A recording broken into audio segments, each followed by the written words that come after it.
fans have been coming to Long Beach, California since 1975 to see the world's best road racers compete. Today, on Speed, that tradition continues as the world's premier sports cars and drivers from the American Le Mans Series take over the streets of Long Beach. The American Le Mans Series, world-class drivers, premier road courses, and cutting-edge technology. Born in France in 1923 with the first running of the 24 Hours of Le Mans, the American Le Mans Series is the glory and the grueling reality of world-class sports car racing. Drivers from around the world strut their speed, skill, and endurance. 4 separate classes racing on the track at the same time. It is the chain that connects the new and the faithful sports car fans of an extraordinary racing tradition. This is the American Le Mans Series.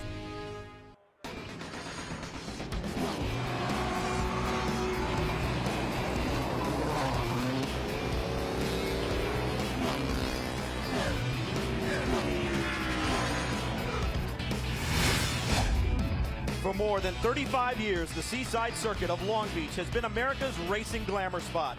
Just a short drive from Hollywood, Long Beach has always attracted the glitterati that mingle with the fans to see racing's best. They have all turned out again to see the Tequila Patron American Le Mans Series at Long Beach. Today, with 4 different classes of cars racing on the track at the same time, that means action at every turn. Welcome to the Porsche Countdown to Green. Hello everyone, I'm Brian Till along with Calvin Fish, Dorsey Schrader, Jamie Howe, and Chris Neville are down on pit road. And Long Beach has long been known for its international flavor, somewhat of North America's version of Monaco, and the American Le Mans Series certainly has international flavor as well. 74 drivers from 17 countries represented here today, 10 manufacturers from 6 different countries, 4 tire brands, and 5 different types of fuels will compete on the tight circuit here at Long Beach. And Dorsey and Calvin, we're in round 2, just the beginning of this season. But when we look back to round 1 at Sebring, both literally and figuratively, these 2 events couldn't be any further apart. You're right about that. When you talk about Sebring, of course, you're down in Florida on the East Coast. That's the longest venue they race at, 12 hours in length, all the way out to West Coast. Here in Long Beach, this is the shortest amount of time these cars will race at 1 hour 40 minutes. And Dorsey, today's race will be intense. It's a street race, it's a short race, and you have to be mistake-free, as there's really no time to recover here. And if you hit pit lane more than once today, your chances of victory are going to be very slim indeed. Well, and you say it's a short race and you need to be mistake-free, and that is because this racetrack is probably one of the most challenging that you will find on the American Le Mans Series circuit. Let's take a look at a lap. For the American Le Mans Series, Long Beach Street Circuit is very much like Monaco is for Formula One. A great vibe here, great atmosphere, and a very intense racetrack. 11 turns, just shy of 2 miles, and we're on board with the Dyson Racing Lola. Up through the gears, maximum speed will be hit right at the end of this straightaway, about 180 miles an hour. That's going to be hard on the brakes for turn 1. This is where the cars have to funnel down through here, particularly at the start of the race. It's going to be very tricky indeed, and the racetrack here is very narrow. Here's the fountain turn. Going to have to be very careful here, particularly on cold tires. Look at the speed difference between the various classes. That's a GT2 Corvette right in front of the Dyson car. You have to be patient here. Coming off of turn 5, look at the little jump in the road there. You saw the Corvette there, grab a little bit of air, traction control be kicking in, and it's hard on the brakes. It's a nice rhythm through here. This is turn 6.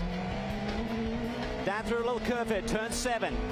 And look at this concrete canyon that the drivers are having to deal with. There are some runoff areas. You have to be careful again. Traction control kicking in. Very bumpy there on the exit. Down the long back stretch. This is Seaside Way. Heading down towards turn 9. Very bumpy here. Under braking. You have to be careful. Look at the traffic up ahead. Again, very narrow through this section. You'll feel that you have enough speed to take advantage of these cars, but you have to wait. You have to be patient. Slowest corner on the racetrack, the hairpin turn, about 30 miles an hour here at Apex, and it's jumping on the power, trying to get a good launch here to take advantage of your straightaway speed along Shoreline Drive. And as if the racetrack wasn't challenging enough, certainly the idea of 4 different classes of cars running at the same time makes it even more so. And for the first time in American Le Mans Series competition, the 2 LMP categories, the prototype categories, are combined. And it's going to be intriguing, Brian. 2 different specifications. The cars have been equalized in performance. The P1 spec have been slowed down with an increase in weight and reduction in horsepower. They still remain the fastest down the straightaways. The P2 specification remains unchanged performance-wise since Sebring. They have a larger fuel cell, now 90 litres, which will help them with their strategy. Handling and grip is their strong suit. Choose your weapon and see if you can find your way to the checkered flag. The man on the pole, no stranger to being fast, and Chris Neville has caught up with our pole sitter. Brian, even though this is the first time we run this combined format, qualifying couldn't have been more exciting. Adrian Fernandez and his Aston Martin narrowly edging out Simon Pagenaud and the HPD by 0.07 of a second. Adrian, you look across the front row, and that's essentially the car that you won here last year. Now we run this combined format between the two classes. How does that change prototype racing at Long Beach? Well, it's like the old days, you know, when we had the Audis, I think 2008, where it was a lot closer. You know, the car is essentially the same, the P2, and ours, they took a little bit of power. So in the straights, obviously, we're quicker, but they're a lot faster on the corners. So it's, you know, we have to use the traffic in our advantage, and they know they cannot do that, but they have to make it all in the corners. The two classes so close in qualifying. Which is the package to have in the race? The Aston Martin. Confidence on the part of Adrian Fernandez. Let's talk GT now. Well, GT is an extremely competitive formula. All cars between 450, 500 horsepower. They have a minimum weight of 1245. They'll run 155 to 60 mile per hour here today. And that beautiful red number 62 Risi Competizione Ferrari that you see there certainly knows how to get things done. They did at Sebring. Can they do it here at Long Beach? Risi Competizione's Jamie Malo was able to set a new track record on the way to that pole position, Jamie, by over half a second. You captured it. Why is that so important on a street like Long Beach? Yeah, I mean, the street track, it's quite tight, so it's really hard to overtake, and qualify is really important. And yeah, we did a very good time on the qualifying, and hopefully we can keep up on the race as well. I think we got a very consistent car also for this kind of races. Your co-driver, Jimmy Bruni, this is his first venture around the Long Beach street course. Does that make you a little nervous with him finishing? No, I know him a long time ago, and so I trust him very well, and I think we can do really well. And their car only has 5 laps on that set of tires from qualifying. That should be a fresh Ferrari to run with. New this year as well in the American Le Mans Series, the challenge classes. Let's start with the LMP Challenge. Well, this is a very exciting new class with identical cars. They run the Orica chassis, Chevy engine, producing about 430 horsepower, and it's really putting the emphasis on the teams and drivers to really find that edge in performance, about 160 miles an hour down this front stretch. And along with the LMP Challenge, GT Challenge. And in the GTC class, all the cars are Porsche 911s, putting out about 450 horsepower. They all weigh the same, 1,205 kg. And top speed, a remarkable 155. It's a competitive class. It's brand new. Well, in the LMP Challenge category, it was Level 5 Motorsports that won at Sebring. Can they get it done again here? Well, they'll start from up front. For more, let's go to Chris Neville. Well, Level 5 grabbed that victory at Sebring, and now the team and their drivers new to Long Beach, they grab the pole here. Christoph, 36 cars on the racetrack. Essentially all these LMPC cars are the same. How tough is this race going to be? Well, it will be tough, like usual, and especially on a track like this at Long Beach. It's really nice, but it is in a city, and especially at the first few laps, everybody have no grip, a very low grip, so it will be hard. And qualifying was working very well. With first pole position this year, so really great. Good luck today. Thanks. Andy Lally wasn't even supposed to be racing here this weekend, but Andy, here you are and on pole nonetheless. It's the first time the GTC cars have been on a street circuit. What's going to be the key to survival? The main key to survival here at Long Beach for our TRG Future Electronics Hitachi car here is stay out of trouble. You know, we're going to be looking in our mirrors as much as we are looking out our front windshield here. These guys are super aggressive here, and it's tough to pass on a street circuit, so we've got to have our wits about us, both within our class and with the other classes as well. The American Le Mans Series has come to Long Beach for a street fight all the way to the West Coast, and the fans, they have gathered to watch it happen. You couldn't ask for a more beautiful scenery for an event like this. The weather is absolutely perfect. The competition will be intense. The battle at Long Beach for the American Le Mans Series will commence when we come back to the beach right after this.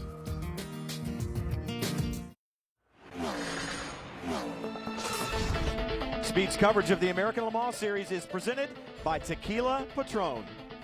Brought to you in part by BMW, the ultimate driving machine, and by Michelin, a better way forward.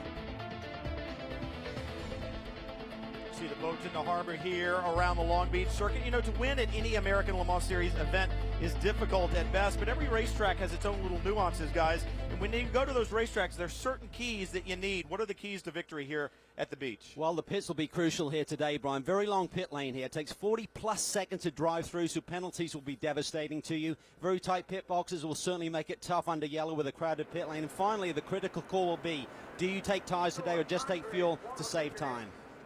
Second up on that is traffic. With the addition of these challenge classes, we've added more car count and a higher diversity of speed between the cars as well as the drivers. That being said, this is a road street circuit, and it's concrete canyons around this place. When you sit in these cars, you sit below the height of that wall. It's like driving through a canyon. We're going to have to get through that traffic without crashing, and I tell you, they've got their hands full today. They do indeed. Those are the BMW keys to the race. If you can hold them in your hand, perhaps you'll be tasting champagne at the end of this event. We've heard from some of our drivers who have qualified up front, but what about the rest of the field? Take a look at the Patron starting grid, and let's introduce you to the rest of our 4 class pole sitters. Adrian Fernandez from Mexico City. I am Harold Primaicum from Geneva, Switzerland. Christophe Bouchu, Paris, France. Scott Tucker, Leawood, Kansas. I'm Jamie Merlo, I'm from Brazil. I'm Gianmaria Bruni, I come from Italy, Rome.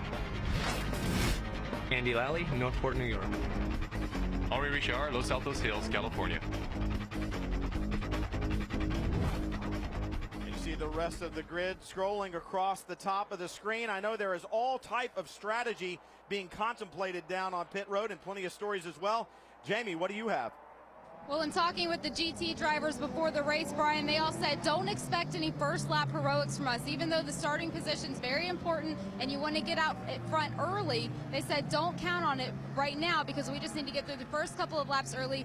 First and foremost, we have to survive this race, and with all the traffic and all of the incidents that they've had over the practice and qualifying sessions, they just want to make sure that they get through the first couple of laps, so don't expect any big moves early on in the race. Chris, what do you have? Well, Jamie, Calvin was talking about teams possibly coming in getting new tires or not getting new tires, and now this decision just doesn't come down to tire wear. Teams also thinking about the pickup that the drivers are going to be having to deal with. Pickup, that spent debris on the racetrack when they come offline to come in and out of pit lane. Drivers saying that it takes about a lap or a little bit more than a lap to clear that pickup off. So the time you make up by not taking tires in pit lane, you might lose on the racetrack trying to clean those tires off. We're running late in the day here as well, guys, so the track temperature is very cool. I would imagine we get full course cautions and you stay out. You don't elect to come in. Those tires will cool relatively quickly, and pickup there could be an issue. We should also say that this is the very first time these race cars have been on the racetrack today. They haven't had a practice yet today, so they're learning as they go. And that pickup, Calvin?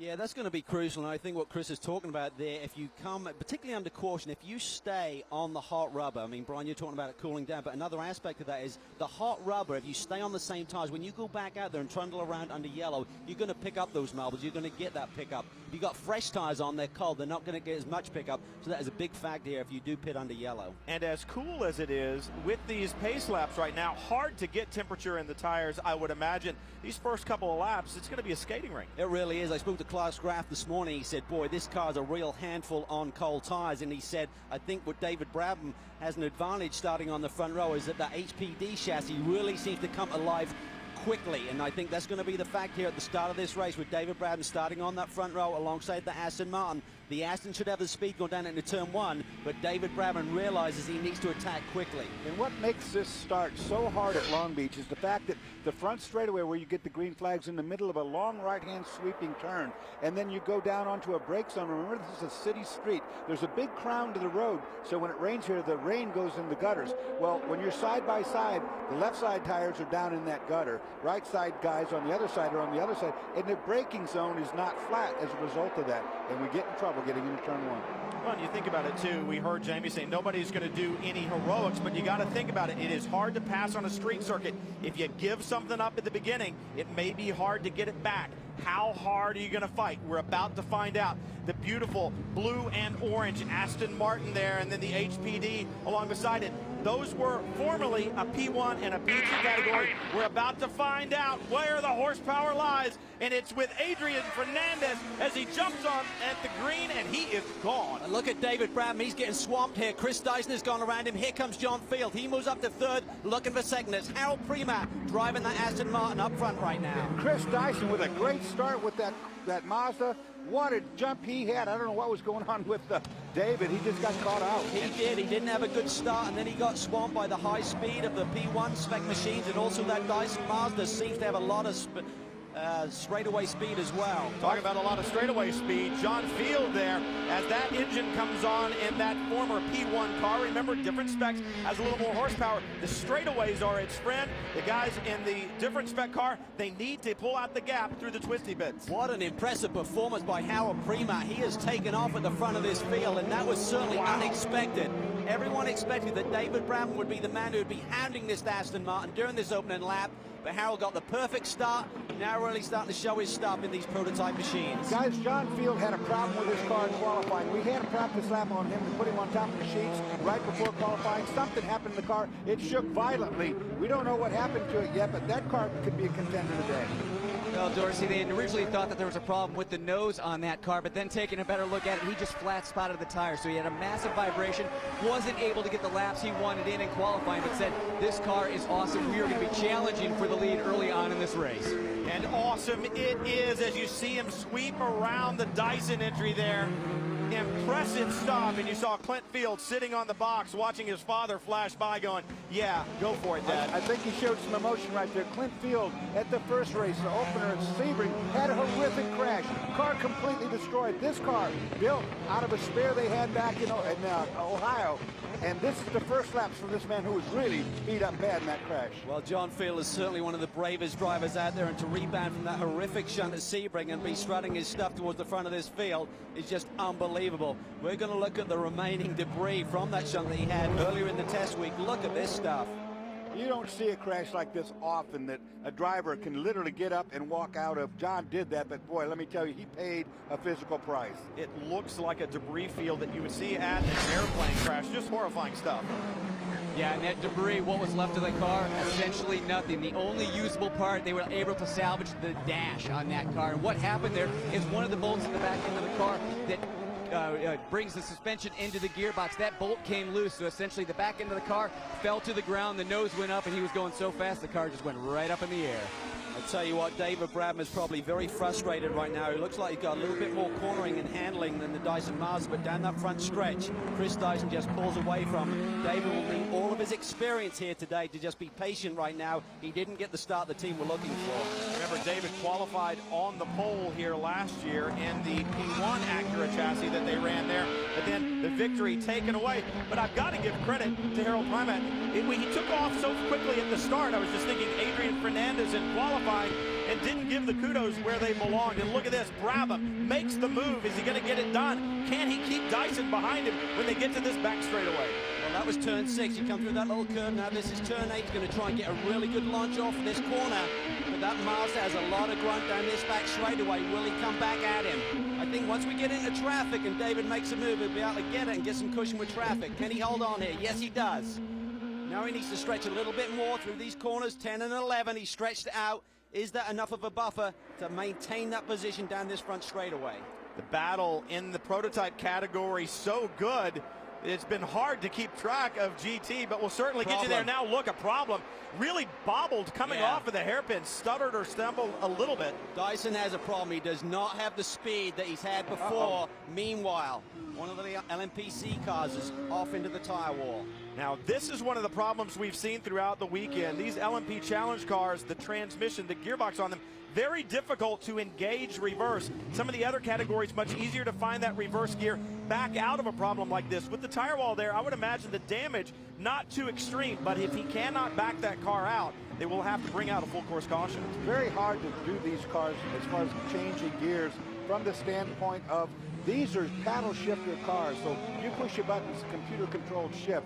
Well, if you're in a top gear or if you're third, fourth gear like it probably is, you can't get to reverse until you get to first, and it doesn't want to shift down when it's not rolling. Let's go back to GT, where it's a very familiar sight from what we saw at Sebring, and that is the number 17, the Team Falken Tire Porsche. It has jumped to the front. Wolf Hensler leads the GT category, and we saw them run so strong at Sebring. They did, but one of the things with this tire is that it does seem to show a lot of speed and grip, but can it maintain that grip through the course of a long stint? And I think that's one thing that the competitors are thinking about too. Yes, he has the lead now, Dorsey, but can he hang on to it? You see Tom Papadopoulos right there. The car that went into the wall did get reversed, did get backed up. He's got a banner off the wall, off the tire wall, wrapped around the front of his car. And you can see he's jockeying forward and backward. They don't have a lot of front steering angle on these cars, so it's not that easy to turn. Now this is impressive stuff. The battles we have seen already. Just a little bit of foreshadowing of what is to come here at the Long Beach Grand Prix. Impressive stuff around this circuit, and the American Le Mans Series competitors certainly getting after it. While we go full course caution, take a quick opportunity to take a quick break, and we'll come back to the beach and more American Le Mans Series action.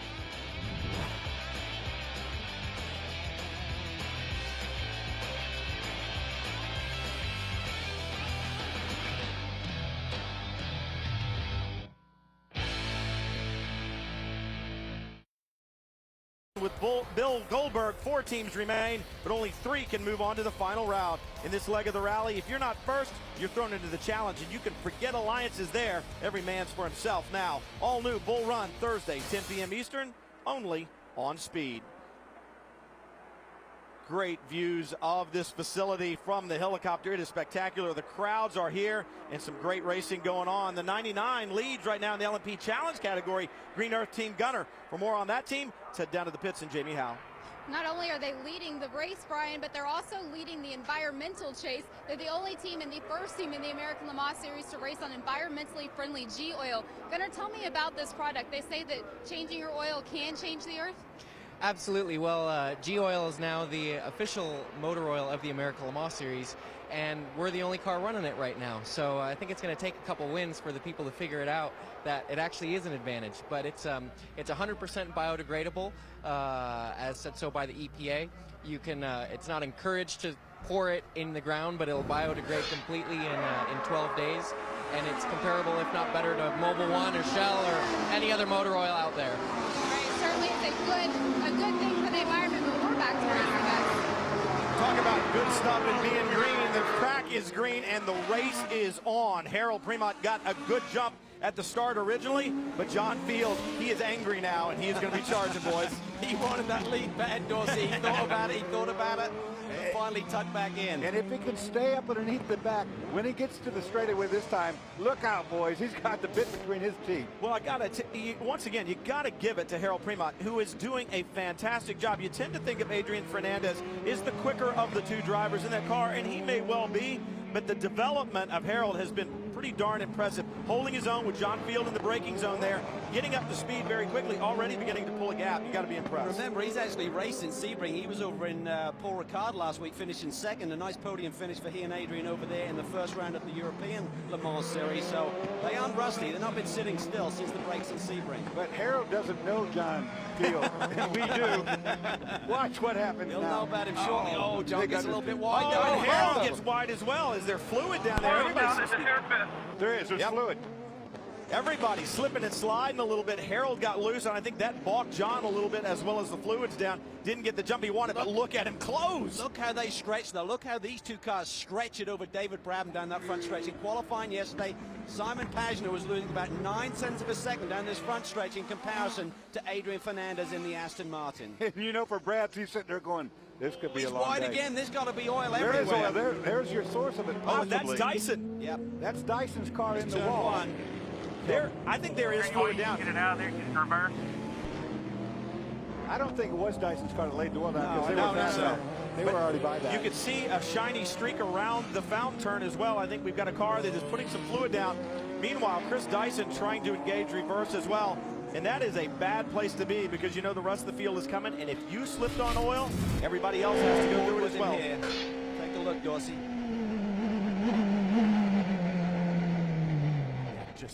Just quick turning. You saw he turned in around the apex of that corner. Car just took off straight. He wasn't locked up. I mean, you can't blame that. And they saw him come off the hairpin and get really squirrely. Do you see the Drayson car? There. No, that's a different story. He's hit the wall over here. Is that the original cause I of our don't think fluid, or is so. that another? No, he's hit the wall right here. I think he's got in the oil and created more damage and more fluid on the racetrack. That is the 63, now the you're gonna TRG get some entry. fluid.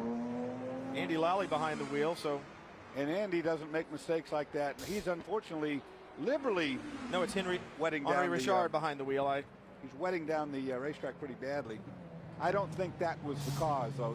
He's been in the wall. Yeah, I think he got caught out by the fluid that was on the racetrack, but there's certainly a culprit out there who's leaving some fluid on the racetrack and creating drama for everyone. You see the front radiator design on these Porsches there, just split one of the ends there.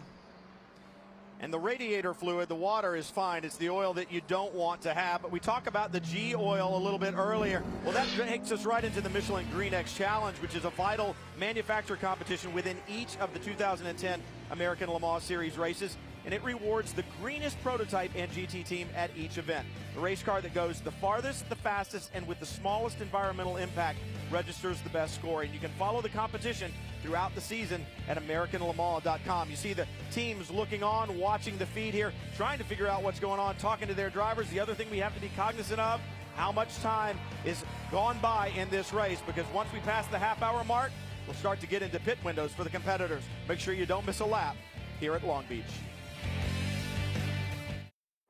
Round 2 of the American Le Mans Series continues from Long Beach, California, the Long Beach Grand Prix circuit. And it's Harold Primat, I should say, who is out in front and has been since the drop of the green. Spectacular stuff. I mean, he jumped off at, even from the first restart, guys. He really got on that Aston Martin powered prototype and jumped the entire field. It'll be interesting to see, can John Field now do anything with that Aston as the drag race begins to turn by side. He's got the lead so far. And he cuts him off. Atta boy, John. Now we're going to have some fun. Yeah.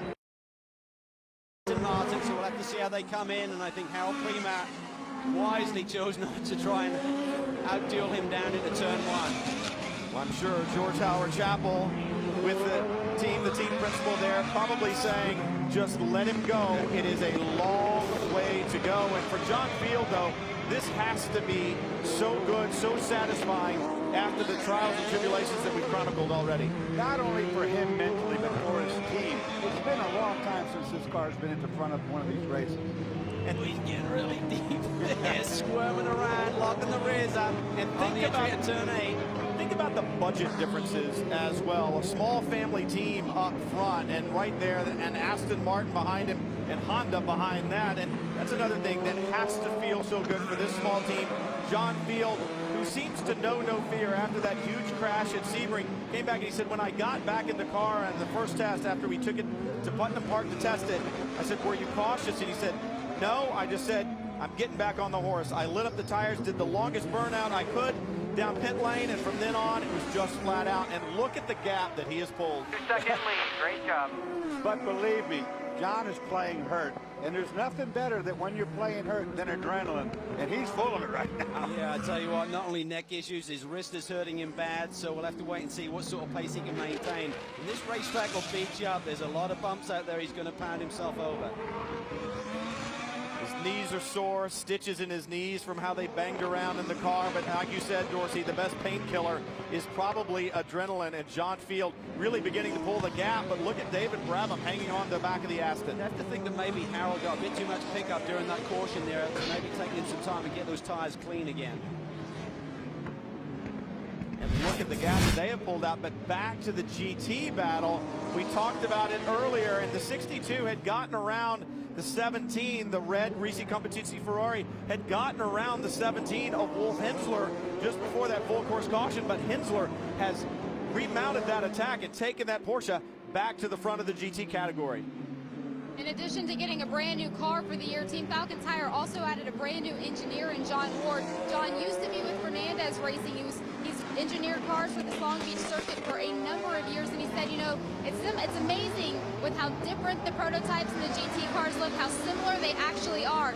Wolf Hensler came into this race confident that he has a car that was perfectly set up for the streets of Long Beach. Of course, John's car won here last year with Adrian Fernandez and Luis Diaz in the P2 category, and He's right. I mean, these engineers take their notebooks from series to series, year to year, and some of the tricks of the trade will work even in a different category, in a different series. But right now, he is feeling the heat.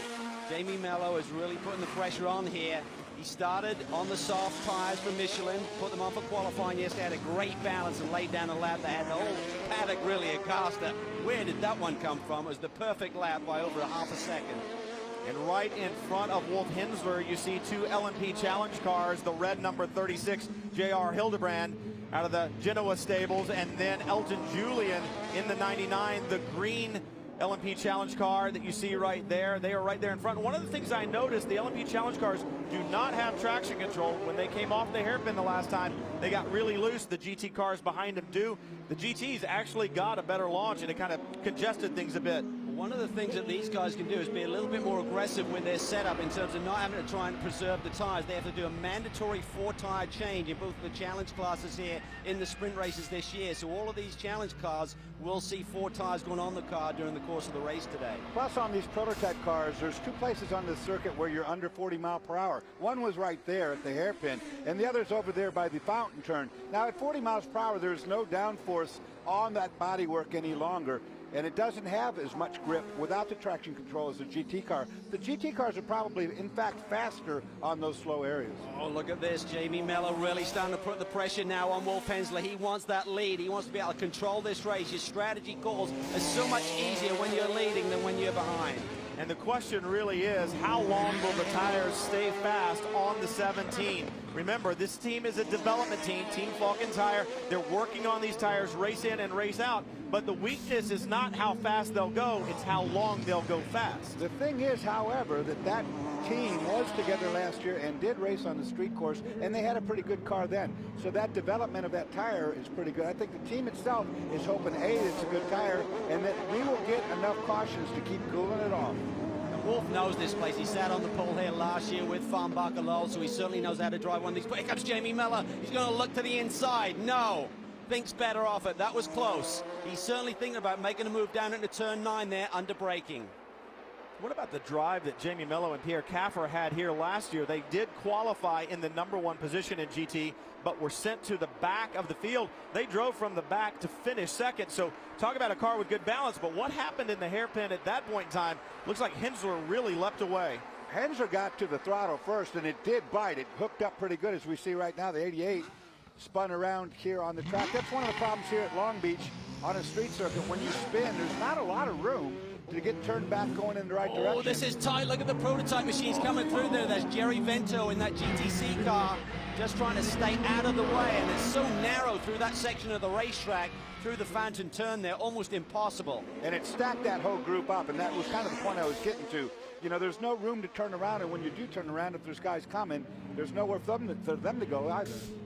Here come the GT leaders now by Jerry Vento, and that battle has not subsided at all. The other thing that I noticed in the LMP Challenge battle, Greg Pickett is now slotted between those two cars. So we have literally battles all around this racetrack. I said it was going to be a street fight, and it certainly is. Mello up underneath the back of the Porsche in that red Ferrari from Risi Competizione. He looks to the inside again, but nothing doing, and you've got to be impressed. Wolf Hensler, that Porsche, those tires doing a great job against a very well-known commodity in the Ferrari package from Risi. Absolutely. These two guys, oh, look at that. They trade some paint there. Jamie tries to give him a little bump there coming off the hairpin.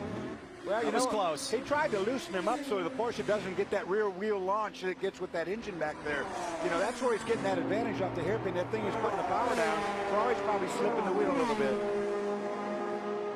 The battle continues here at Long Beach. The battle in GT right now, a very good one indeed. The fans are certainly enjoying it.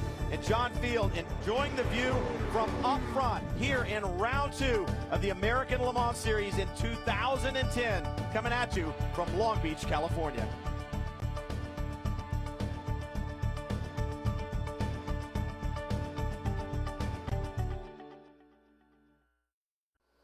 Let your favorite driver take you to victory lane with the Wind Tunnel Super Sweep 7 fantasy game. To play, just pick 7 racers every week, score the most points, and win great prizes. For more details and to play the Wind Tunnel Super Sweep 7 fantasy game, go to Wind Tunnel page on speedtv.com today. one of the few calms in the storm there as you looked at empty shoreline drive, just a lone Porsche heading along.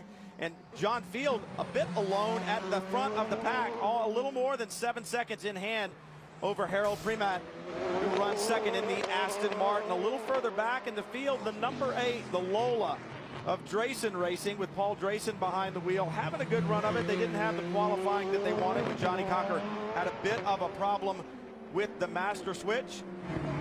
But they got that sorted out, and they're back underway. Yeah, during his qualifying run, they believe it was due to some of the bumps here. The master switch got triggered there, which shuts the car off. All of the power was lost on Johnny's hot lap, and the car had been very fast in practice, but they're trying to recover here. They believe they shouldn't have any further problems with that issue. Paul Drayson has started the car here today. And if you follow American Le Mans Series competition, you know that Paul Drayson is the Minister of Science and Innovation, Department for Business, as well as Minister for Strategic Defense and Acquisition Reform from the Ministry of Defense in the United Kingdom, and that is a mouthful. I wonder if he gets a paycheck for every one of the titles that he has, but he is one of the big leaders and proponents of green technology and motorsports, and what it means not only for motorsports, but for all of our futures here on this planet.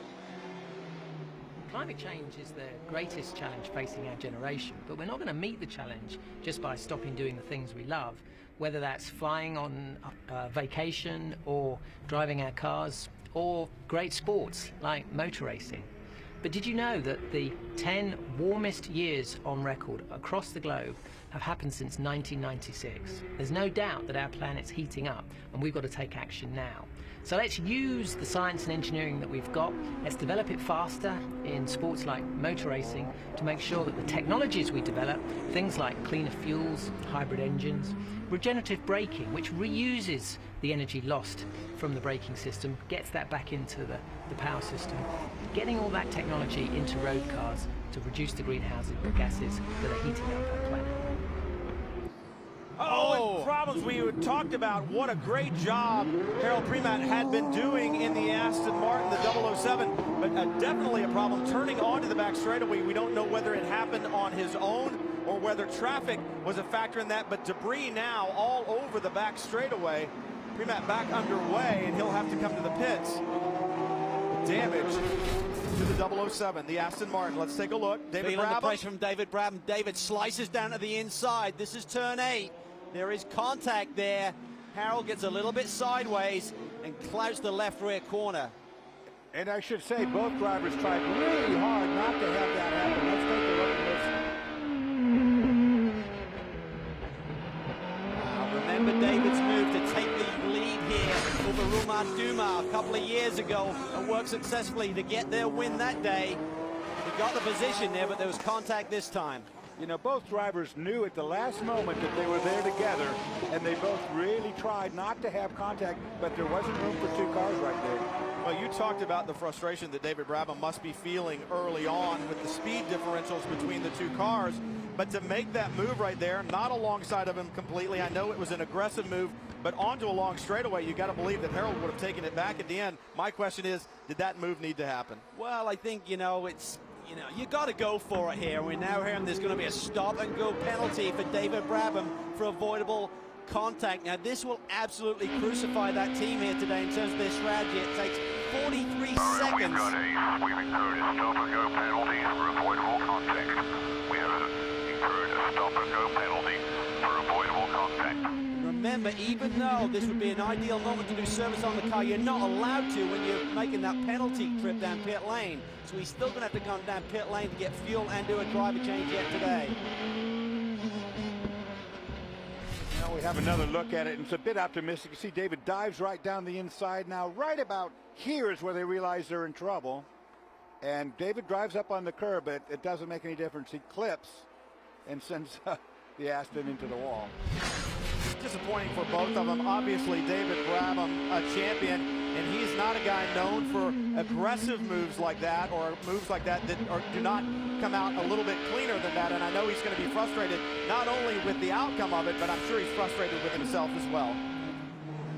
Well, guys, and just before the incident happened, I did catch on the radio David talking to the team. It seems like they have a bit of a transmission problem. In the upper gears, the transmission seems to be jumping around. So when they do come in and make their actual stop, not that stop and go penalty, but when they come in and actually service the car, the team is planning to change the steering wheel out. They think it might be something in the electronics there. So when they do their driver change, fuel and tires, they'll also be changing that steering wheel out. Steering wheel, of course, holds all of the electronic genius that runs the ECU, the brain. When David clicks the shifts, he clicks on the steering wheel up and down, tells the signal back, tells the transmission what to do. I personally don't think that's going to fix the problem. It's about a third of a lap in terms of the distance of this pit lane in relationship to the racetrack. And again, you cannot service the car when you're serving a penalty. And it's 36 mile per hour, which is awfully slow over this long of a pit straightaway. Have to drive down to the end. If it's a stop and go, he will have to shut the power plant down. Oh, he did not. Okay, here we go. Keep going. The key is here, he should be able to stay on the lead lap. If you did service, you would definitely go down a lap. So right now, the key is David should have stayed on the lead lap. Calvin, you and I heard it. We were on board in that car. And when David was shifting from 4th to 5th gear, somehow it went from 4th to 6th. We both heard it. We talked about it. They denied anything wrong with the gearbox. But it's jumping around between 5th and 6th when he tries to go out of 4th through the upshift. You also have to wonder if there's any damage to that left side. It looks like the little piece of bodywork right behind the left rear wheel may be loose a little bit. It looks like that stay is broken there. The little stay that comes down and secures that. There's the right side we're looking at. Look at the left side. That has come adrift. And that may be a problem over the course of another hour nearly left in this race. Guys, just heard some more radio transmission between David Brabham and the team. He's saying he thinks he may have damaged the steering in the car. He said the car is just not pointing the way he wants it to. So when they come in, not only are they going to have to try and deal with that steering wheel, changing out the electronics there to try and get the transmission working, but they're going to take a look at all those members up on the front end of the car and see if the suspension is in okay shape. Well, there was contact not only with Harold Primat's car, but over those giant rumble strips on the inside. You got to wonder if perhaps there wasn't a little bit of damage to the front suspension on either side. Brabham talking about it already. We'll take a quick break from here at Long Beach, where everyone else's woes could certainly play into the hands of John Field as he leads overall from round 2 of the American Le Mans Series from Long Beach.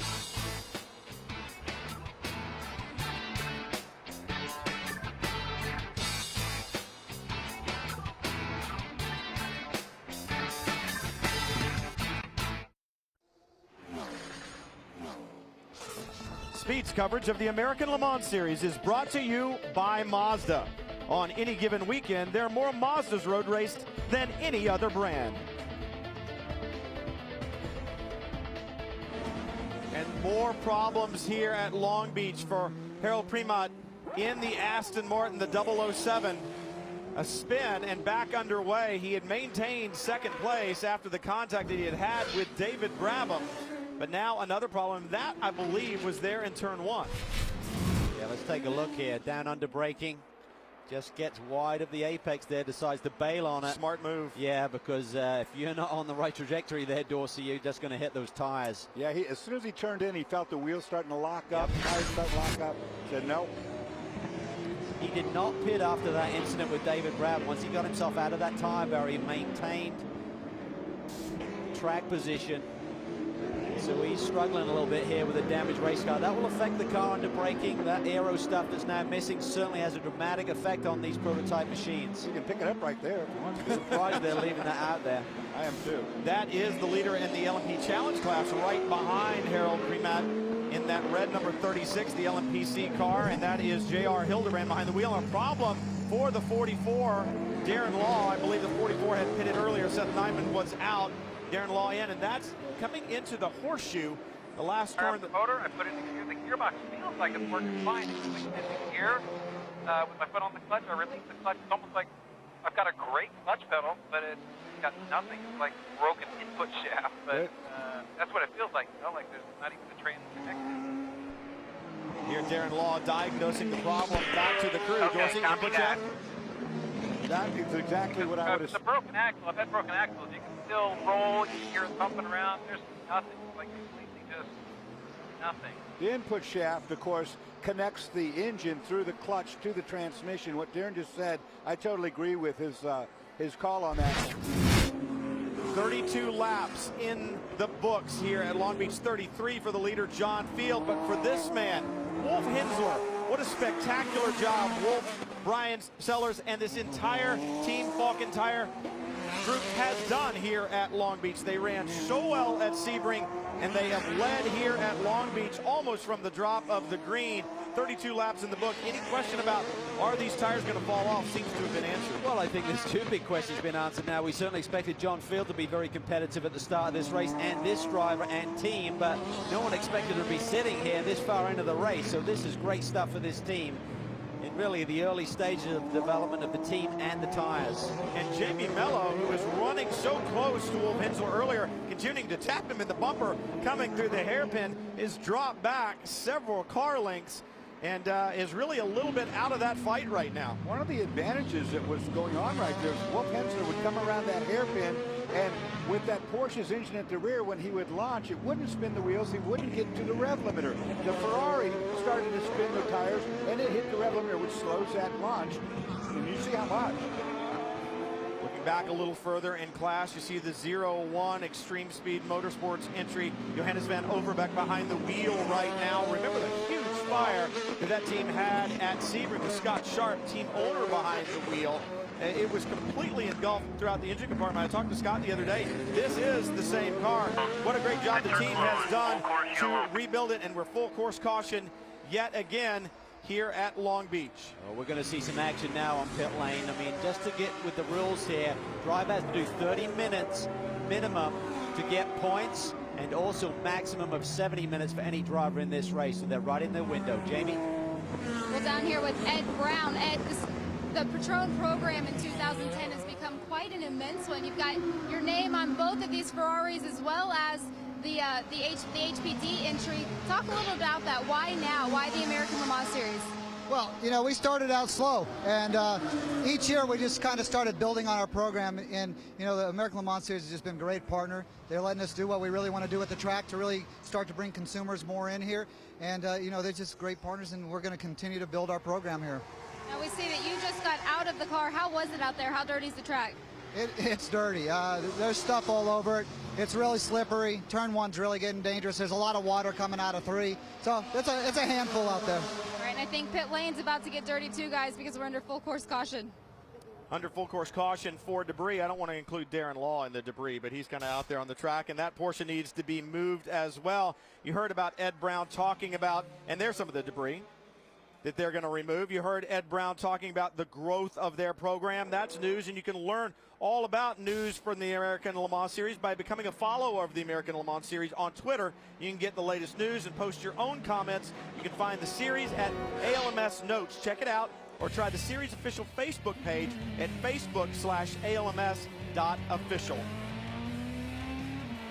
Full course caution here at Long Beach. The field will get gathered up, but for John Field, retribution from the crash before Sebring. Well, not only is Long Beach in the Grand Prix one of the attention getters on the West Coast, Camp Pendleton, the Marine base at Camp Pendleton, is as well. It is an impressive place. Corvette team, many of us from Speed were able to go and tour the assault vehicle program there that they do, the school, and it was impressive stuff, to say the least. A little flak jacket action for myself. Ollie Gavin getting ready to go. The commander, Doug Feehan, feels good with a helmet on. Calvin did not go. He can't swim. Dorsey, I'm sure, was having a travel nightmare, but it was impressive stuff, to say the least, to get to see what our Marines do at Camp Pendleton, and we'll have a little bit more later in the show, but impressive stuff. It's about to get impressive on pit lane. We said no mistakes. If you didn't make a mistake on the racetrack, it is now the crew's turn. No mistakes on these pit stops. There's your overall leader, John Field. We talked about how impressive it was and how much pressure is on that small team. We talked about budgets earlier. This is a bunch of friends and family, small team that brings in some weekend warriors, and they are about to have the biggest pit stop of their career. Shut the car off. Yeah, Brian, the nice thing is they're coming to a stop. John Field already out of the car in our second place car, not even to its pit box yet. So that team starting to work on their fuel. They're going to get Clint Field strapped in the car. Then we're going to see if they're going to put 4 new Dunlops on it. Lots of action down at this end of pit lane now. All the prototypes in their boxes. We've got about 15 more cars here this year, so the same amount of real estate, so not a lot of space in pit lane. Some of the GT cars already heading out, having to move some of these prototypes around so they can launch out of here. Still waiting on the 37 car to finish up. And it looks like a lot of the GT cars not doing tire changes, so just fuel. And it looks like the one car, they just had to push the one car back, so they've got that car done. 37 cars still up in the air doing a tire change now. So that little team from Ohio getting beat out of pit lane by the Patron team. Wow, what a recovery there. David Bram staying on that lead lap and then getting this caution break has really got them back in the hunt. And this has cost them dearly. I mean, they're going to certainly lose track position. What I was going to talk about there was if some of the GT cars got out ahead of the leader and some behind, that would essentially split the whole pack there. But I think the majority of the teams got out, so that class should stay in one pack together. Look how tight it is there. There's only about 3 feet between the front of your car and the gearbox of the car in front of you if you are pitted at the same time. You see the Dyson entry getting out in front as well. Clint Field still trying to get his belts done up, I think, and get tightened in. I'm sure they're attached, but just trying to get things sorted out. And a very big difference between the size of John and his son Clint Field as well. They are back on track, but I know they are not at all pleased with that last pit stop. Jamie, what's going on your end of pit road? There's some pretty impressive pit stops down in the GT ranks. The number 90 car, I've never seen him do a better pit stop. They did take tires, fuel, of course the driver change, as did the 62 car. They actually beat out the leaders. The 45 car also took tires and had a tremendously quick pit stop. The 17 Falcon tire car that we saw leading most of the early part of the race, they were a little bit slower out of pit lane. I think they got out about 5th. I have to look at the scoring monitor, but some really impressive stuff in the GT ranks. You can tell that these guys were really practicing the speed of the pit stop for this weekend. When you look at it, we know the 92 was in earlier. They did not take tires on that BMW. They took fuel and no tires. The sister car, the 90, did take tires, and you got to wonder at this point in time, is that going to be the better strategy? Well, right now the leader in GT is David Murray, the car ahead of the car that we're on board with. This is Tommy Milner in the 92. He's in great shape because what he did, they made that early pit stop, got Billy Oberlin out, put Tommy Milner in the car, didn't take tires, and that has really leapfrogged them to the front of the pack here by staying on the GT lead lap. That was the critical factor there. David Murray yet has not seen pit lane, so that lead will be temporary. Under 40 minutes yet to go, and you've got to wonder about compounds. If Tommy Milner did not change tires, they've got to be on a harder compound. Was the 90 able to go to a softer compound tire with 40 minutes left in this race? Will that give them the ammunition to pounce? And right now on track, the 90 right behind the 92 and on fresh rubber. I'd rather be in the 90. You think, huh? Well, the other question is, how long will it take the Dunlops to get up to temperature as well? This is all strategy that is yet to unfold, but the man who put in the impressive drive, you talk about stamina and adrenaline and sheer determination, John Field certainly has it, Chris. Yeah, John Field had close to a 30-second lead before that caution came out. But, John, what went wrong in pit lane? You guys gave it all back and more. Yeah, we had to change tires. You know, I think all the Michelin guys were able to keep tires on. We had to change. We were getting real loose in the back, and I just thought it would be better for Clint. He's going to go to the end. He needs a good set of rubber. Now, I know you've had some problems with one of your arms, one of your knees. How do you feel after that run? Adrenaline fixes everything. You know, it's just part of driving, man. You drive with a little pain, it'll go away. Dorsey, you were spot on. I knew once he got that car in the front, he wasn't feeling anything but happy, man. That is an awesome story. That is tremendous stuff. I mean, the determination on him is absolutely impressive. I talked about, the first test, but this is a guy, he's 54 years old, and he said, I feel better now than I ever have in my life. And don't forget, he didn't start racing until he was in his mid-30s, so this is not a guy who's been racing all of his life. He's, just got waved around the pace car and then into the wall. I believe that's the number 11 LMP Challenge car. Gerardo Bonilla behind the wheel. He has good prototype experience. And that's just a rudimentary mistake to make. Cold tires, waved by, and just drove too much speed in that corner. He'll be severely disappointed to make a mistake like that. Has a lot of prototype experience, ran with the BK racing team alongside Ben Devlin a couple of years ago, but this is his first outing in one of these challenge cars. Let's take another look at it. Here's the wave by watch. There's the pace car up front. Driver going, come on, come around, because he's going to send him around. And he accelerates like really hard. Looks in his mirror. Turns into turn one without slowing up. No one's home there. Just like Chris Dyson when he was on that slick racetrack. Similar situation. Just not enough grip in the front tires and gets it wrong. And you should only hope he comes away as good as Chris Dyson did. Well, you wonder how much pickup. Look at the tires right there in his face. He's hitting on them saying, guys, you need to move these. They're up against my helmet right now. So Bonilla pinned up underneath those tires. The last time he drove a prototype was at Petit Le Mans in 2008. So it's been a while. Safety workers there, and he's saying thank you very much because I'd really like to get out of this thing. But he had been behind the pace car. How much pickup did he have? Well, it could be pickup as well. You're right about that. Cold tires, pickup, whatever. Car didn't turn. I'm a little bit surprised he's getting out of the car. I would have stayed in there and see if I can get, get lucky. Absolutely. Well, Auto Week in the American Le Mans Series are giving you the chance to win a 2011 Corvette Grand Sport and a trip to next year's 24 Hours of Le Mans. So go to www.americanlemans.com now for entry info. It's a once-in-a-lifetime opportunity from Auto Week and the series, so don't miss it. That's AmericanLeMans.com. And if you go, you may even run into the speed crew over there. The fans, they have not gone anywhere. The battles will continue at Long Beach when we come back. The hottest online source for vehicles up for sale is on Speed, as Copart Sold in Seconds airs live Tuesday at 12 Eastern. From parts to perfect, see the cars and meet the owners. Copart Sold in Seconds live Tuesday at 12 Eastern, only on Speed. I need a car. Look at the bay out there. It is absolutely beautiful weather, and Chris Neville is caught up with David Brabham. Talk about recovery, stop and go penalty all the way to first place. You got to be happy about what's going on, but with that car, the transmission, have things cleared up since the pit stop? I don't really know. I haven't really heard from what Simon was saying, but problem is during my run, the gear was kind of going up a gear when I didn't really want it to, so I had to drop it down, and sometimes I couldn't, and so I was having a few gearbox issues out there. But other than that, the Patron Highcroft racer car was running pretty well. A bit of action packed out there. I felt sorry for the Aston guys. I took a dive down the inside because it's the only place I could actually have a go because they're so damn fast on the straight. It's incredible. So I feel sorry for them. I went down and said sorry to them. But we've got some GE gas and Patron gas here. We're in the lead, so hopefully put on a good show for them. Well, now that car's out front, we'll see if they can stay there. Simon Pagenaud is going to have his hands full. That #1 machine not running as well as it could have. We chronicled the gearbox problems that we talked about a little bit earlier, but right now the battle in GT is definitely heating up, and it's between teammates, Jamie. It is. Bill Oberlin, you guys came into the pit stops early, one of the first GT cars. Was that just all part of the master plan?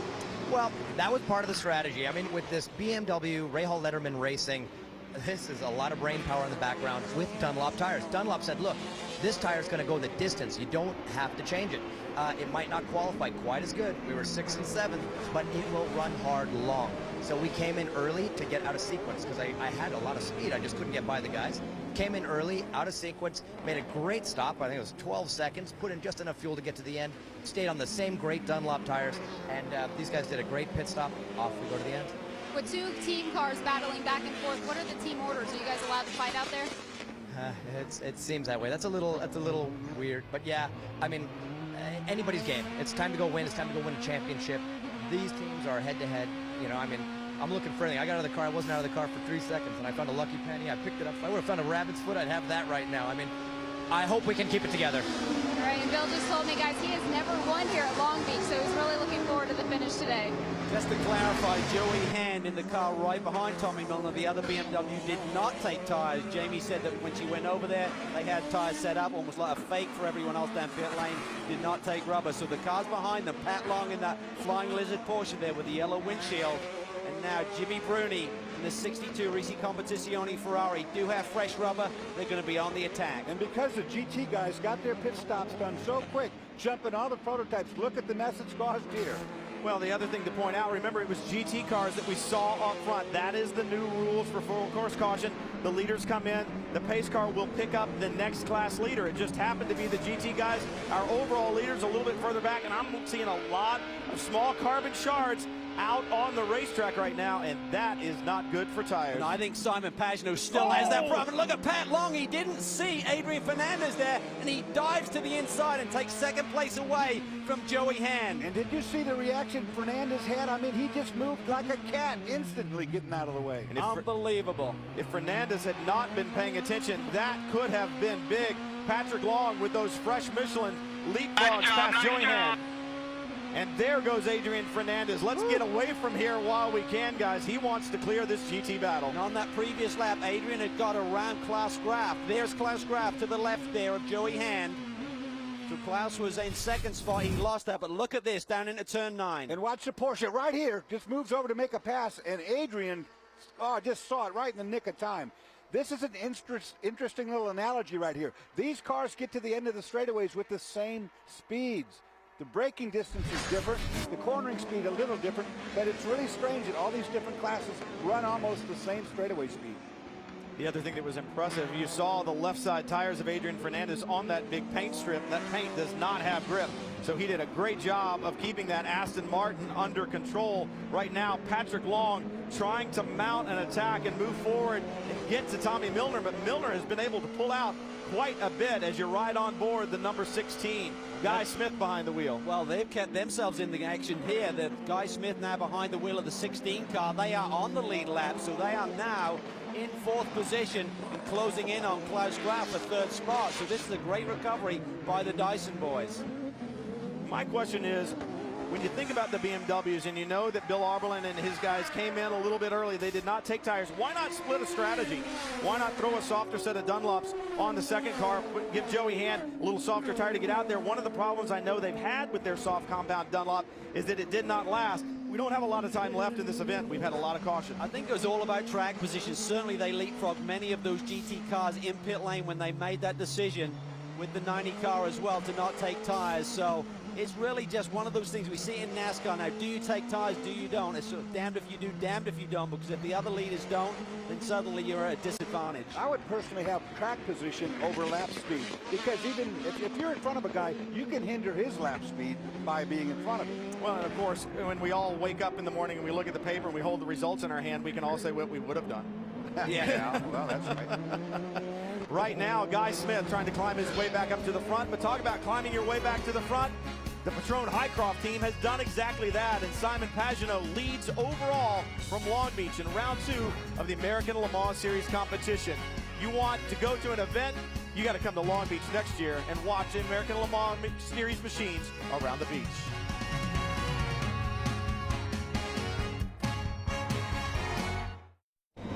Well, we talked earlier about going to Camp Pendleton, visiting with the Marines down there at the Amphibious Assault Vehicle Program, and to leave it up to the race car drivers from Corvette Racing to take a good look at everything and then kind of complain and compare about handling characteristics as well. They've always got to be on the cutting edge of technology.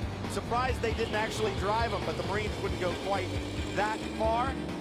But even afterwards, they got to compare it to a race car. It's a little bit loose. I think we need to sort out the change of direction a little bit, but no, it was an amazing ride. Fantastic fun.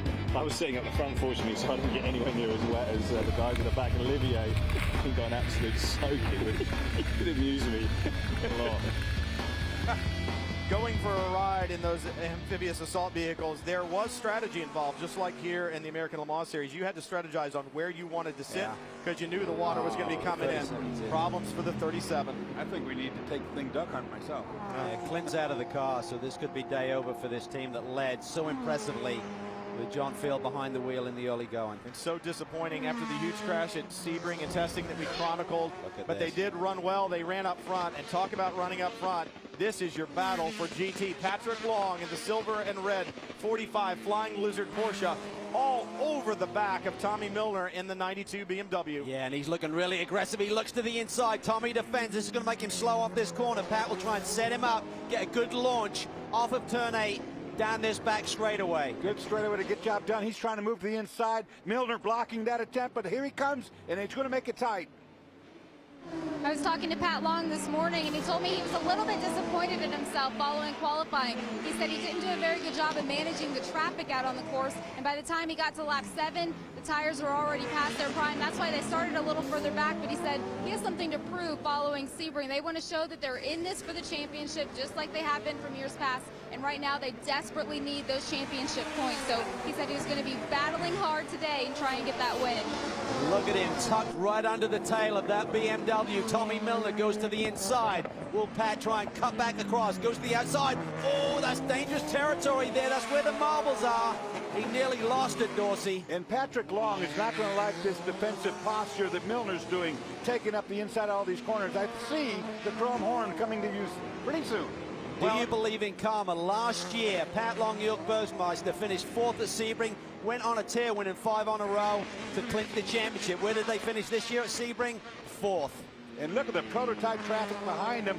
Pat Long trying like crazy not to get the LMPC car between him and Milner.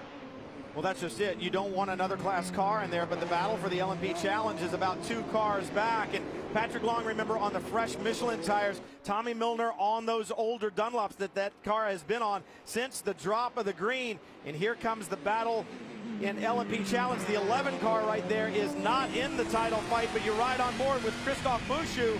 And look at this. This is not what Patrick Long wants to see.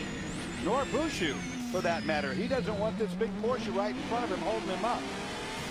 Well, Christophe is one of the most aggressive drivers on the grid, so he's going to be pushing hard. He doesn't care about the battle in GT in front of him. And here's what's awkward about these new LMP Challenge cars. They really need to give them more straightaway speed because they stall out at the same speed that the GT car does. Bouchou, the second challenge car in line, is second in the LMP Challenge category.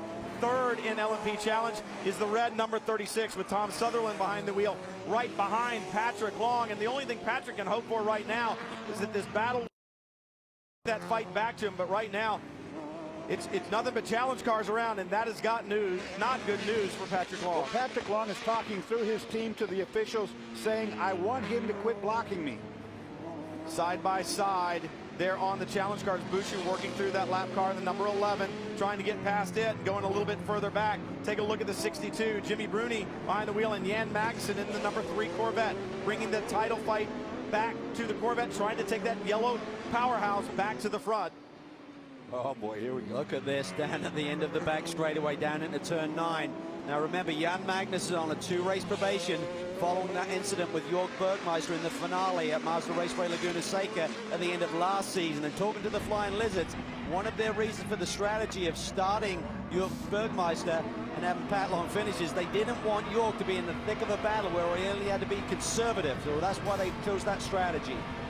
Gunnar Jeanette, you're right on board with him, the leader in LMP Challenge, and once again, classes mixing it up out there, getting in the way of other battles on the racetrack. Jan Magnussen does not want to see that challenge car behind him. And you see how awkward it was? Because the Corvette launched better than an LMPC car. It opened up a big gap, but then the LMPC car caught up right in the brake zone. That makes it very awkward for the drivers. And remember, this is very different racing for the Corvette guys. They were used to running in GT1, and now in this GT category, it is what GT2 used to be. They're not used to this type of competition, and they're still learning how to make these cars go in this class with this weight and this horsepower. And they love it. I tell you what, they love competition. Yes, they dominated in GT1 for many years, and certainly had some competition over the years with Ferrari, certainly, and the Oreca Vipers early on, but they just love to be in the heat of this battle. And look at this. That is the leader in LMP Challenge, Gunnar Jeanette. But Jan Magnussen says, I don't care. I cannot let that Ferrari get away from me. One of the keys with this Corvette and this new production-based 5.5-liter motor was the drivability has not been good. I spoke to Danny Binks, who's crew chief on the 3 car this morning. He said, we've even been running this car around the parking lot, around the race shop, just in terms of the low speed. And they said, we've really made some gains getting off the hairpin. Look for us to get a good launch off that corner. Good stuff here. We talked about it early on. 4 different classes, all racing at the same time. You can catch all of the action of the American Le Mans Series presented by Tequila Patron on its official YouTube channel, ALMS Official Videos. So get your video fix of the American Le Mans Series through YouTube, with more available at AmericanLeMans.com. The Battle of the Beach, we said it would be a good one, and it certainly is. It's Simon Pagenaud who leads overall, but we've got great battles all around this circuit. If you want to keep up with all the results and the stats from the racetrack, check out the new American Le Mans Stats Package. Get the latest practice and qualifying reports, race results, and driver standing. Go to the ALMS section of SpeedTV.com, and you can get all that information right there. We talked about it being a battle on the streets between the drivers and the car manufacturers. Tire manufacturers are in the thick of that battle as well, Chris. Well, and Michelin stresses that they race to learn, and their tire engineers learn from racing at the streets of Long Beach. They take that information and they put it right into the tires that we use on the streets. And earlier this week, before cars even hit the racetrack, Michelin won 3 major awards from J.D. Powers. And customer satisfaction, Michelin's now amassed 4 times as many awards as all of their competition combined. Amount of awards that mirrors exactly what they've done in the American Le Mans Series. Well, that Michelin Street Soft tire has taken the overall win at every ALMS street circuit ever since making their debut at St. Petersburg in 2008. That's pretty impressive. I don't know how many of these guys are running those Street Softs today, but look at this battle back in GTC. That is not a Michelin tires that they run, but it is still a great battle. And you look at this battle right here, it's between Alex Job Racing teammates. Remember, they were 1, 2, 3 at Sebring. Right now they're running 1, 2, and Romeo Caputo in the lead car, the 23 car, the battery tender machine, is doing an awesome job, feeling the heat from a very experienced driver there, Butch Leitzinger, none other than he, who's had so much success in the prototype ranks over the years. These new cars are, of course, equal. They're all 911s. They all weigh the same engines, most to say. So it's going to make for a good class. As a result of that, on these long straightaways, they have good top-end numbers. And Butch Leitzinger was saying that Long Beach obviously requires a very different mindset than Sebring. He said for Sebring, your chief concern was trying to be sympathetic to the car. He said you come to Long Beach, you just try to wring its neck. And I think that's what John Field was doing earlier in the prototype, but that's exactly what Butch Leitzinger has going on right now, trying to take that fight to his teammate. Impressive stuff for Alex Job Racing on his return to the American Le Mans Series to not only finish 1, 2, 3, but they qualified 1st, 2nd, and 3rd as well at Sebring. They had a problem with the 81 machine. Luis Diaz actually had a big shunt here just on the 2nd lap of opening practice on Friday morning. And that team has really just been in recovery mode with the 80 car. Right now, the other 2 cars for Alex Job looking really strong out front. Yeah, Cal, that accident that Luis had in that morning practice, essentially cold tires, new brakes, and a very green racetrack. So just a big mistake, really wiped out the entire left side of that car. Massive damage. They lost all of that first practice, then finally got the car on the racetrack late in the day, but that tub is bent. So that team has to plan on going back to Florida to try and straighten that tub out before they go to Laguna Seca. Well, that's one thing about these cars. They are monocoque street chassis cars, so you can't put them up on a frame jig, pull them back straight again, and then realign everything, go back to work. And right behind this battle is the car of James Safronis in GT Challenge, running 3rd in the order right there. And a guy that certainly knows the streets of Long Beach very well. He's running the World Challenge competition here. You see his red Porsche come into view right there behind the blue and white 81. So a great battle in GTC. And Dorsey, you were saying all these cars the same. Essentially 80% of this field, they are the same exact car, but that car is a World Challenge car. The real difference there, it's a narrow body, narrow track 2008 car. The only other car that is also different is the TRG car. That is a Rolex Series competition car running a 3.6 liter motor, so not as much torque as the other cars that come essentially from Porsche Super Cup in Europe. Guys, I think I found the headlight bucket that got run over in the front straightaway. We had seen a headlight bucket destroyed on the front straightaway, and I think you're right, Dorsey. I think we know where it came from. James Safronis lost a part, and he's not going to get it back. No, he's not going to get it back. At least not in the form from which it left the Porsche that he is driving right now. Very experienced in Porsches, as I said, a competitor, a regular competitor in the World Challenge. So he's doing a good job trying to hold on to that lead battle that's happening in front. Tell you what, Romeo Caputo has been very impressive here and holding down the lead, feeling the pressure from Butch Leitzinger. So far, he has not put a foot wrong. I watched him in practice the other morning coming through turn 9. I'm like, boy, he is really hooked up the car, had a great rhythm to it, Dorsey. Once you start to feel comfortable in one of these cars around a street circuit, you just get into a groove. Big debris on the straightaway on the front there. I don't know what that's off of, but it's a substantial part. Let's put it that way. It is definitely a substantial part. Just halfway between the hairpin and the start-finish line, it looks like it could be a wing. Hard to tell from this angle as you see Simon Pagenaud flash around the 45. That is your overall leader in Simon Pagenaud. And the 45 of Patrick Long now leads in GT. So Patrick Long has gotten past Tommy Milner in the BMW, and Long, we heard Jamie say, wanted to make amends for what he didn't think was a very good qualifying run. Certainly getting the job done here, and remember, he and Jörg Bergmeister won this event in 2009. Take a look at how Pat Long got the lead away from that BMW. Remember, he's so impressive here. You talk about being the defending class champion here, Brian. He also led in the P2 category back in 2008 driving for Penske. I noticed a lot of dentage on the front of the Porsche. Let's take a look here.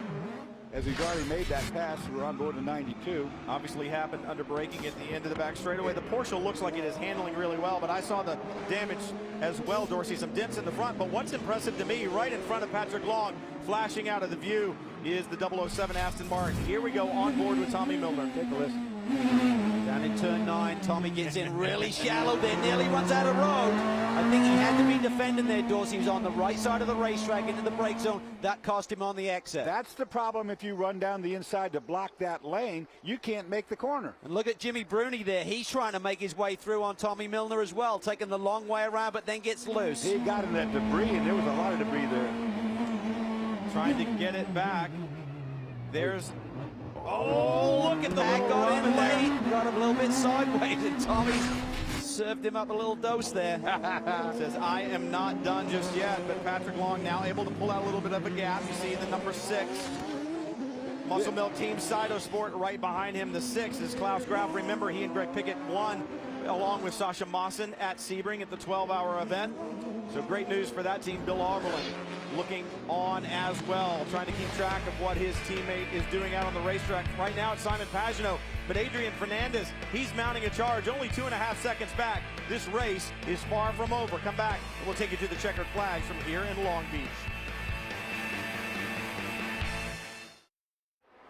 We talked about different fuels being used earlier in the Michelin Green X Challenge. Here's a look at the fuels capable or eligible to be running here in the American Le Mans Series. You see the E10 ethanol, the E85R, the gasoline blended ethanol, then the GTL biodiesel that we've seen the Peugeots and the Audis run in the past, the electrical hybrid power that we've seen run in the past as well. And we talked about Fernandez coming. There it was. He's made the charge. He's taken advantage of Simon Pagenaud. He's gotten by him, and Fernandez back to the point. And you got to wonder right now if Pagenaud's got that gearbox problem. I think he probably does, because he got closed in on really quickly, and Fernandez is gone. Traffic involved as well, so maybe it's a combination of all three things. The straight line speed of Adrian Fernandez in the Aston Martin, the gearbox issues with the Highcroft machine, and traffic.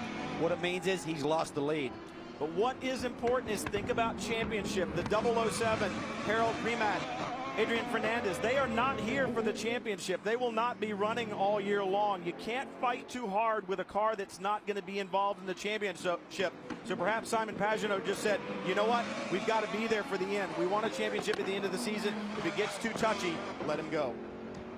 That's an important factor, because all of the P1 and P2 points from Sebring were consolidated, but anyone who's not a full-time entrant did not score points. So coming into this round, there's actually a tie for the lead between the Dracer machine and Klaus Graf and the Muscle team who won in P2 at Sebring.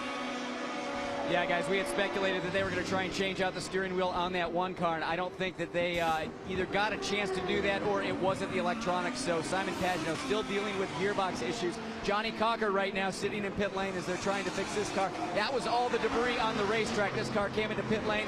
The tail section of the car just completely blown away, and also the nose, a lot of damage up there. They've already got the tail section fixed, but they're trying to get a new nose on the car. The real problem is they lost the left side rear view mirror, so they're trying to get a new rear view mirror in place, and they're duct taping it down. They have to have a rear view mirror on that left side of the car before it can go back on the racetrack. Well, Simon Pagenaud may have fallen to second place, but he is certainly not giving up right now. You couldn't have put a piece of paper between the left side of that Honda and the wall. I think he actually brushed the wall just a little bit. Now, on the infield portion of this racetrack, his gearbox issue will not affect the car. It only is affecting the car at the top end of the two longer straightaways, when he's going out of fourth into fifth and sixth. That's when it's really shifting all over the place, and he can't control it.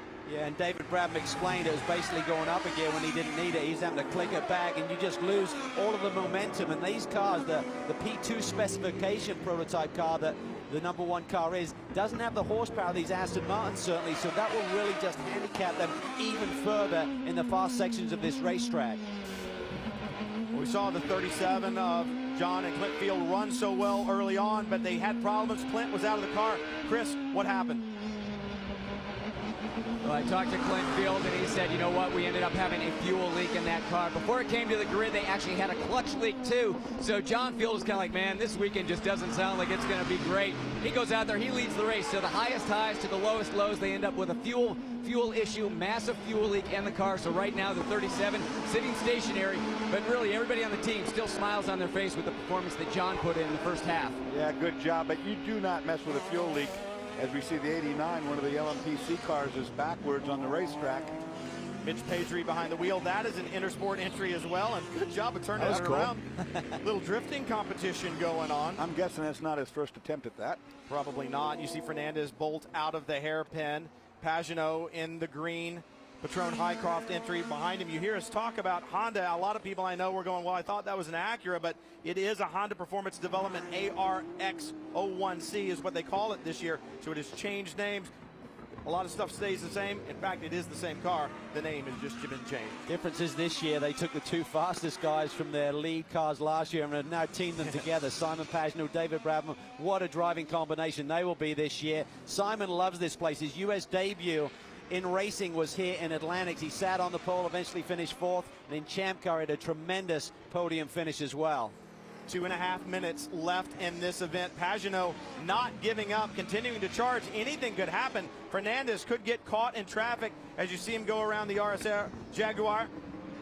They're onto the back straightaway. Anything could happen. You cannot quit. Got to keep the pressure on, Dorsey. He's got to be there to take advantage if Adrian hits traffic. And you see how Simon Pagenaud closes that gap on the infield part where he's not up in that 5th and 6th gear mode.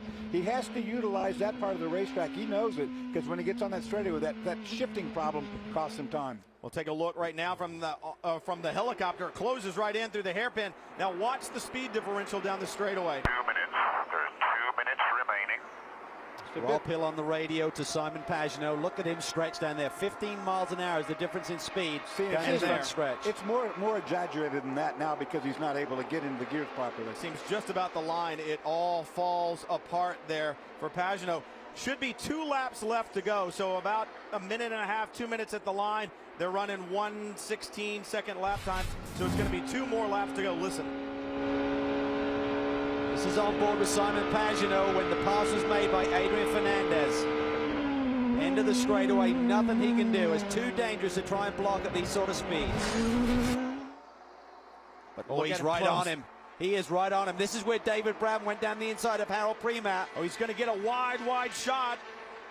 This is the only place he can run good on this infield. He's got to make it stick here. But here we go, down the straightaway.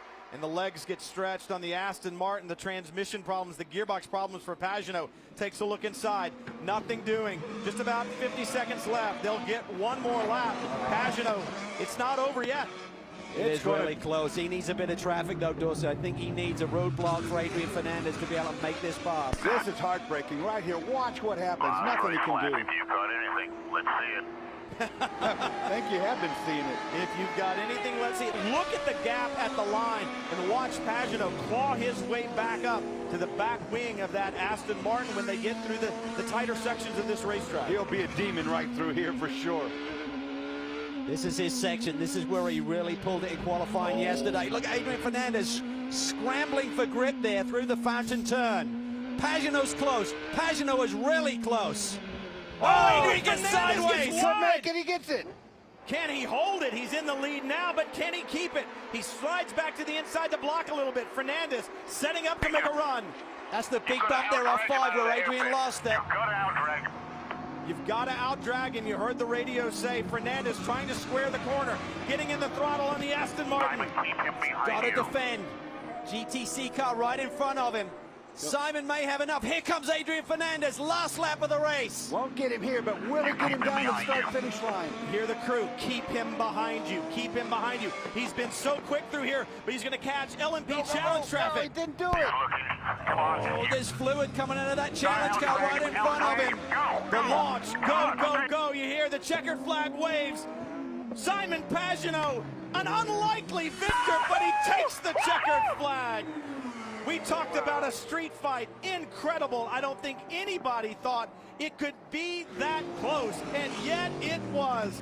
Simon Pagenaud No quit from the cockpit. Take a look. Here we go, down into turn 5. Adrian Fernandez just loses it on the bump there, gets a little bit sideways, narrowly misses the tires. Here comes Simon Pagenaud on the power, gets the lead. And this is where Simon earns his money, because now he's going to have to hold him off with less car from on board. He pulls the lead right there, but now can he hold it? That was the big question from the helicopter. Fernandez wide. Spectacular stuff. Simon Pagenaud holds on to take the lead here at Long Beach and takes a hard-earned victory. We'll be back for what is sure to be celebration.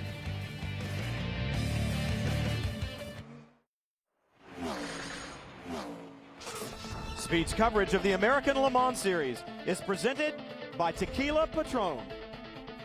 Brought to you in part by Jaguar. Test drive the 2010 Jaguar XF at your award-winning Jaguar dealer.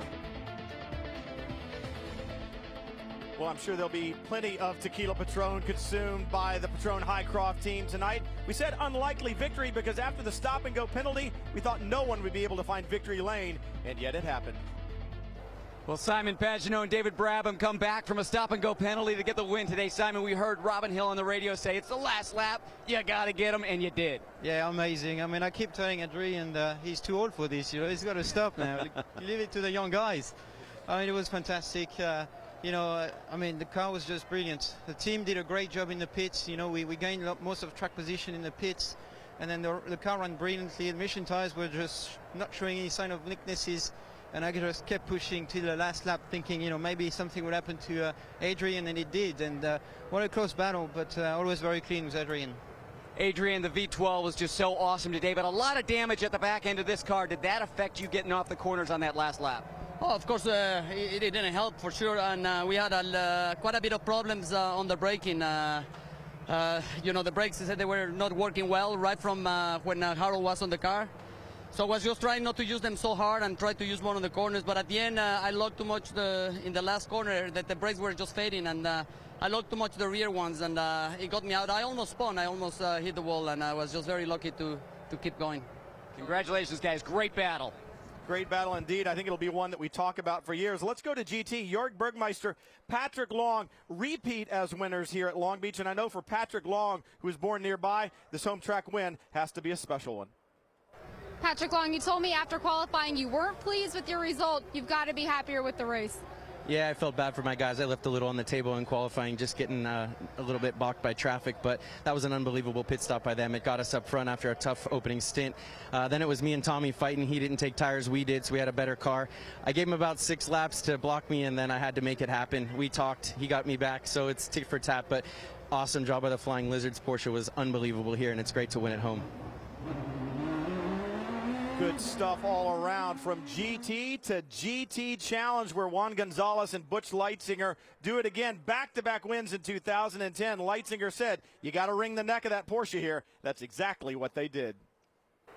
Juan Gonzalez and Butch Leitzinger go back-to-back victories in rounds 1 and 2. Butch, great race. It looks like it was a perfect race because there's not a mark on the car. I mean, we need to touch wood or something, because we've had 2 hard races, but the cars come out without a scratch. Juan did a great job on the opening stint. Thank you. Good job to you. And, you know, Alex Job Racing just does a fantastic job. Fantastic job for Alex Job Racing. But what about in the LMP Challenge class, as where Elton Julian and Gunnar Jeanette walk away from Long Beach with their first ALMS victory?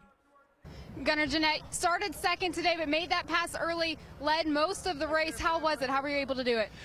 It was great. We had a wonderful car. Mark Showman, our engineer, played the whole race perfectly. The car was wonderful. The G-Oil worked just like it always does. Elton did a fantastic job in the first stint, and I've got to thank our guys. They killed it in the pit stop. Well, we talked about it when we came in here. We said it was going to be a street fight. I think perhaps Butch Leitzinger and Juan Gonzalez's car is the only one without a mark on it. I'd say it was definitely a street fight in all 4 classes. Well, that's what you come to Long Beach to see, and I've been coming here a long time. This has been one of the best street fights we've seen in quite a long while. Dorsey, I didn't think anyone could come down pit lane twice today and still win this thing. Unbelievable job by Brabs and Simon at the end. Yeah, that was one of our BMW keys to the race, was to stay out of the pits, and they were able to get it done. Here are the next 4 American Le Mans Series events. Laguna Seca is the next one. That will be on CBS, and then We'll get you back in July. Salt Lake City, July 11th, and then Lime Rock, July 24th.